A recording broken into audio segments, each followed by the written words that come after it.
لگاتا تھا جب تو نعرہ تو خیبر توڑ دیتا تھا حکم جو دریا کو تو راستہ چھوڑ دیتا تھا، نکل کے صحرا سے جس نے روما کی سلطنت کو الٹ دیا تھا۔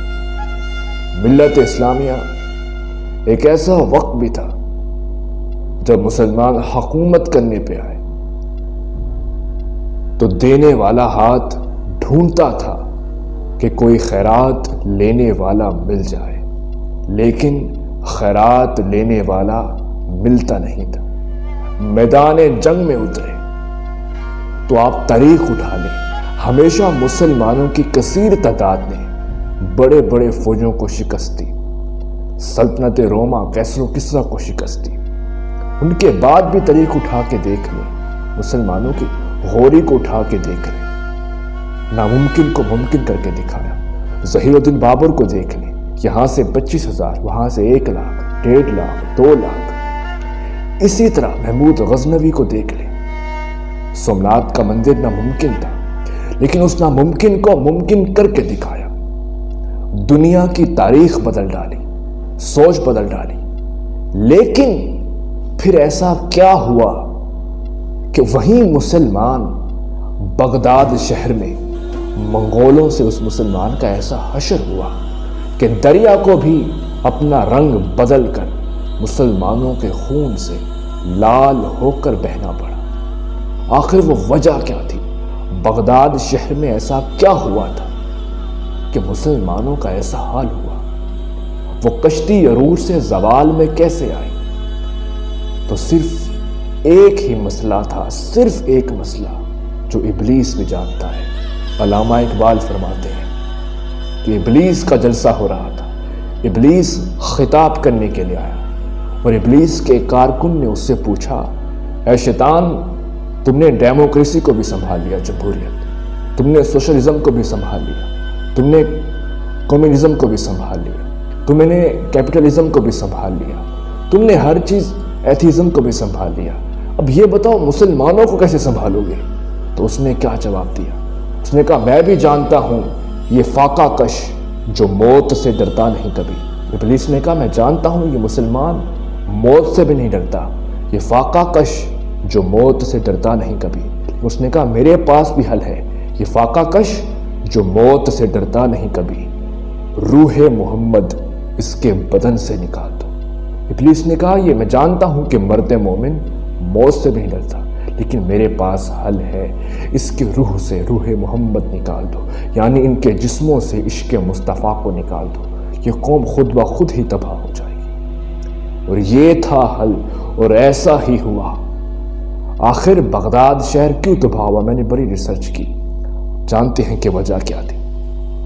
جب امت حضور کی دی ہوئی چیز سے ہٹ گئی تو اس کا ایسا ہی حشر ہونا تھا۔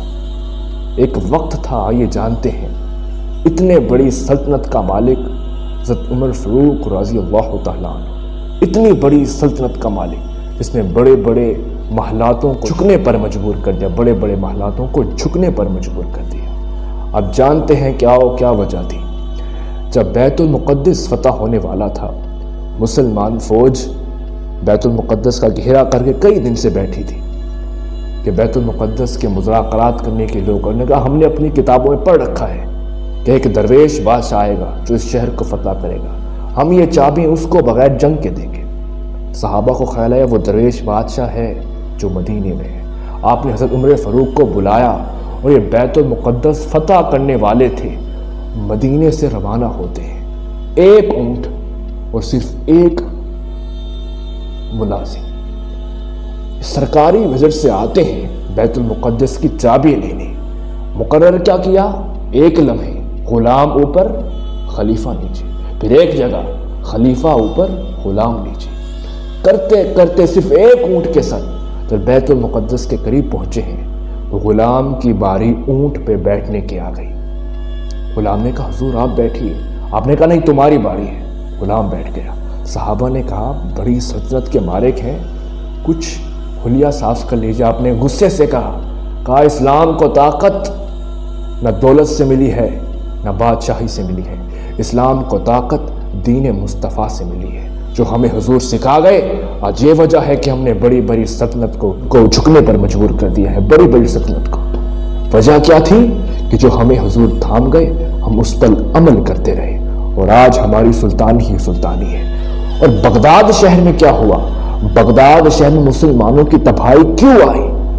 خلیفہ مستسم باللہ جب ہلاکو خان فتح یاب ہو کر بغداد شہر میں انٹر ہوا، اس نے کہا خلیفہ مستسم باللہ کو میرے پاس لے آئے۔ جب اسے لایا گیا، اس نے کہا ہمیں اپنے خزانے دکھاؤ۔ جب بغداد شہر میں شکست ہو گئی تو خلیفہ مستسم باللہ نے ہلاکو خان کو اپنے خزانے دکھائے۔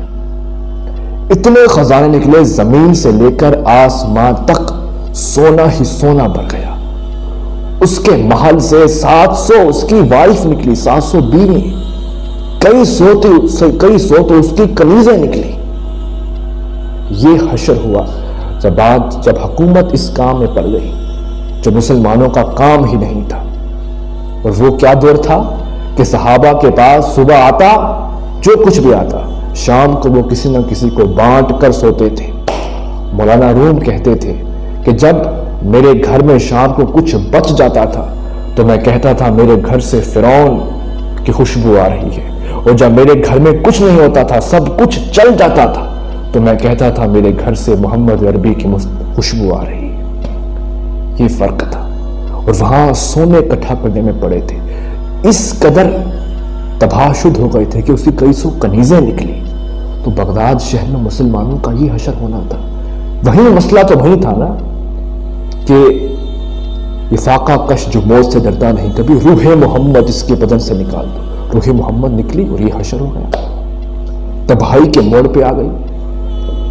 اب ہلاکو خان نے خلیفہ مستسم باللہ کو کہا میرے سامنے بیٹھ کر کھانا کھاؤ۔ اسے کھانے میں پلیٹ میں اسے سونے اور ہیرے دیتا تھا، کہتا کھاؤ اسے۔ خلیفہ کہتا تھا یہ میں کیسے کھاؤں؟ ہلاکو خان نے کہا جب تمہیں پتا تھا کہ میں حملہ کرنے والا ہوں، تم نے پھر فوج کیوں نہیں اکٹھا کی؟ جب اس طرح حضور کی دی ہوئی چیز کو امت بھول جاتی ہے تو اس امت کا اس طرح ہی زوال آتا ہے، پھر ایسے ہی تباہیاں شروع ہوتی ہیں۔ علامہ اقبال نے کہا تھا نا وہ کیا عظیم لوگ تھے کہ الفاظ و معانی میں تفاوت نہیں، لیکن ملا کی اذاں اور ہے مجاہد کی اذاں اور، پرواز کرتے ہیں دونوں اس ایک جہاں میں، کرگس کا جہاں اور ہے شاہی کا جہاں اور۔ علامہ اقبال نے کیا کہا تھا؟ علامہ اقبال نے کہا ٹھیک ہے تم بھی اذان دیتے ہو، لیکن ایک مرد مجاہد عاشق بھی اذان دیتا ہے، دونوں کی اذان میں فرق کوئی نہیں ہے، لیکن ملا کی اذان اور ہے مجاہد کی اذان اور، ہماری اذان اور ہے، معین الدین اجمیری کی اذان اور ہے، انہوں نے دین اور پڑھا تھا۔ اذان دونوں کی ایک ہے لیکن فرق ہے، انہوں نے دل سے سنا تھا۔ ہندوستان میں اکیلے گئے ہیں، لاکھوں کے سامنے اذان اللہ اکبر کی دی ہے کہ نہیں دی؟ صرف اکیلے۔ نظام الدین اولیاء سلطان اللہ الدین خلجی منتیں کر گئے کہ مجھے ایک بار ملنے کی اجازت دیں، آپ نے ایک بار بھی اس سے ملنا گوارا نہیں کیا۔ محمود غزنوی ناممکن کو ممکن کر کے دکھائے کہ نہیں دکھایا؟ جب محمود غزنوی کی فوج نکلی، پتہ چلا کہ پورا ہندوستان اکٹھا ہے، تو اپنی فوج سے کیا کہا کہ فوج میں آج تک کبھی بھی اپنی فوج کے بھروسے پر جنگ پر اترا ہی نہیں ہوں، میں جب بھی جنگ پہ اترا ہوں اللہ اس کے رسول کے بھروسے پر اترا ہوں۔ الفاظ و معنی میں تفاوت نہیں، لیکن ملا کی اذاں اور ہے مجاہد کی اذاں اور، پرواز کرتے ہیں دونوں اس ایک جہاں میں، کرگس کا جہاں اور ہے شاہی کا جہاں اور۔ ایک مرد مومن ایک بادشاہوں کی طرح جیتا ہے، وہ کسی کے سامنے جھکتا نہیں، اس کی زندگی پھر کچھ اور ہوتی ہے، اس کا مقام پھر کچھ اور ہوتا ہے، اس کا اٹھنا بیٹھنا جینا مرنا کچھ اور ہوتا ہے، وہ ایک عاشق کی طرح زندگی گزارتا ہے۔ اب منگول فوج نے فتح کیا، اب کوئی کہے گی منگول فوج بڑی وحشی تھی، وہی منگول فوج جب ہندوستان پہ حملہ کرنے تو وہاں اللہ الدین خلجی کی حکومت تھی، 6 بار منگول نے کوشش کی لیکن ایک بار بھی اللہ الدین خلجی نے انہیں گھسنے نہیں دیا، ایک بار بھی نہیں گھسنے دیا۔ اور وہاں بغداد شہر میں یہ حشر ہوا، جذبہ جب وہ امت آقا دو جہاں صلی اللہ علیہ وسلم سے دی ہوئی چیز سے ہٹ جاتی ہے تو اس طرح پھر کشتی زوال میں اتر جاتی ہے۔ بڑے بڑے بادشاہت نہیں ٹک پائے تو آج ہم کیسے ٹک پائیں گے حضور کی دی ہوئی چیز کو چھوڑ کر؟ اگر ہم اپنی زندگی خوبصورت کرنا چاہتے ہیں، ہم اسے خوشبودار بنانا چاہتے ہیں، تو آئیں جو آقا دو جہاں صلی اللہ علیہ وسلم ہمیں سکھا گئے اس پر عمل کرنا ہوگا، جو حضور دے گئے اس کو محسوس کرنا ہوگا، جو حضور ہمیں دے کے گئے اس پر عمل کرنا ہوگا، تبھی ہماری زندگی خوبصورت ہوگی۔ زندگی نہ دولت سے ہوگی نہ شہرت سے ہوگی، زندگی ہوگی تو صرف ایک حل ہے کیا کہ محمد سے وفا تو ہم تیرے ہیں، یہ جہاں چیز ہے کیا لوح و قلم تیرے ہیں، صرف اس در سے وفا کرنی ہے، پھر تم دیکھو کہ تم کس مقام پہ پہنچتے ہو۔ وہ ایک شاعر نے کہا نا کہ میں قربان کملی والے تیرے نام تو، سب کی بگڑی بنانا تیرا کام ہے، ٹھوکریں کھا کر گرنا میرا کام ہے، ہر قدم پر اٹھانا تیرا کام ہے، میں نے چھوڑ دی ہے تیرے نام پہ اپنی کشتی، اب کنارے لگانا تیرا کام ہے، بس اپنی زندگی کو اس کے نام پر چھوڑ دو، کنارے لگانا ان کا کام ہے۔ اپنی زندگی میں اگر خوبصورتی چاہتے ہیں تو اپنے حضور نے کیا کہا تھا؟ اپنے بچوں کی تربیت کرو، حب و نبی کو، انہیں میری محبت سکھاؤ، انہیں میری محبت کے ساتھ بڑا کرو۔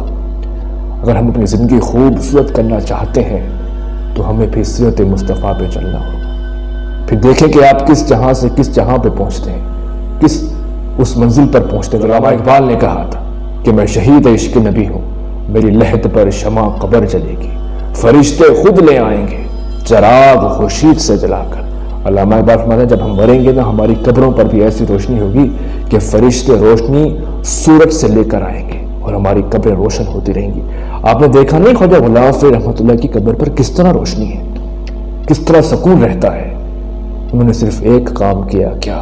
میں غلام غلامان احمد، میں سنگ آستاں محمد، قابل فخر ہے موت میری، قابل رشک ہے میرا جینا۔ اس لیے ان کی موت پر بھی لوگ فخر کرتے ہیں، ان کے جینے پر بھی لوگ رشک کرتے ہیں۔ تو وجہ کیا تھی؟ انہیں اپنی ساری زندگی میں غلام غلامان احمد، میں سنگ آستاں محمد پر گزار دی۔ اور ہم اپنی زندگی کو خوبصورت بنانا چاہتے ہیں تو آئیے جو ہمیں حضور سکھا گئے ہمیں اس پہ چلنا ہوگا، ہمیں پھر سے بڑھنا ہوگا، اپنی زندگی کو خوبصورت کرنا ہوگا۔ اللہ تعالیٰ میری حاضری قبول فرمائے۔